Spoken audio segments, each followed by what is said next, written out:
ülestõusmispühad puhul tulevad inimestele esimesena meelde munad ja jänkud. Kas siis munad ja jänkud, mis on lihavõttepühade sümbolid, on tõeliselt piibelikud? Ei.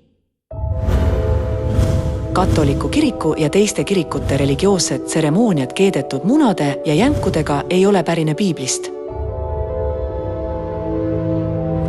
Kust siis keedetud munad ja jänkud pärit on?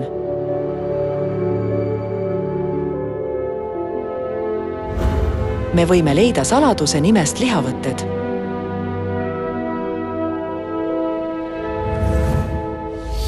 Mõiste lihavõtted ei pärine Kristusest.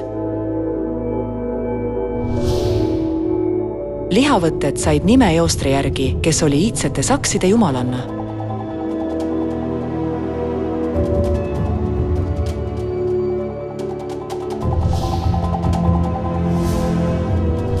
Erinevatel aladel nimetasid eri rahvad jumalanna lihavõtteid eri nimedega.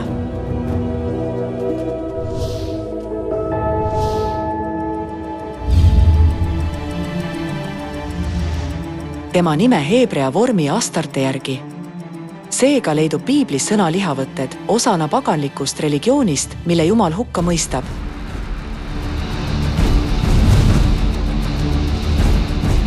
Munad ja jänkud, mida tänapäeval kasutatakse lihavõttepühade sümbolina, pärinevad samuti jumalanna lihavõttepühade kummardamisest. Paganlik mütoloogia räägib, et babüloonlaste müstiline muna kukkus taevast Eufrati jõkke. Kui kala oli selle kaldale lükanud, koorus see ja välja tuli Astarte, ülestõusmispühad. Seega sai munast Astarte ehk lihavõttepühade sümbol.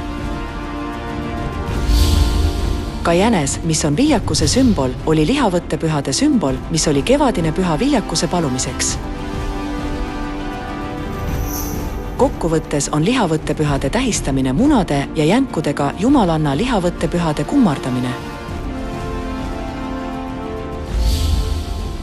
Mis juhtub Jumala rahvaga, kui nad ühinevad lihavõtete jumalateenistusega? Aga kui nad issanda maha jätsid ja teenisid Baali ja Astartet, siis issanda viha süttis põlema Iisraeli vastu. Seal oli issanda käsi nende vastu õnnetust tuues.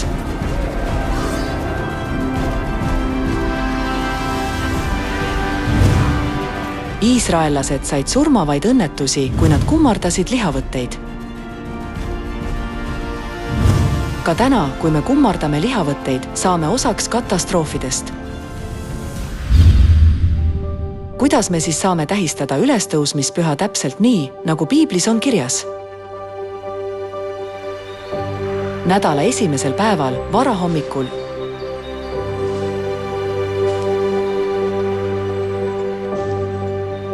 äratati Jeesus üles ja ilmus oma jüngritele, kuid nad ei tundnud teda ära. Kui jüngrid sõid ülestõusmispäeva leiba, suutsid nad Jeesuse ära tunda.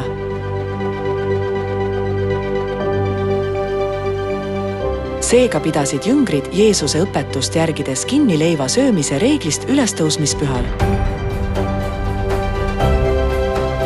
Piibli järgi peaksime ülestõusmispühal leiba murdma.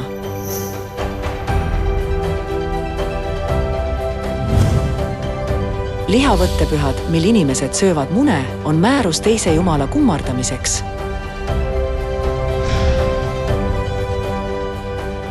Palun võtke vastu elu ülestõusmine, pidades ülestõusmispüha, järgides Jeesuse ja apostlite eeskuju.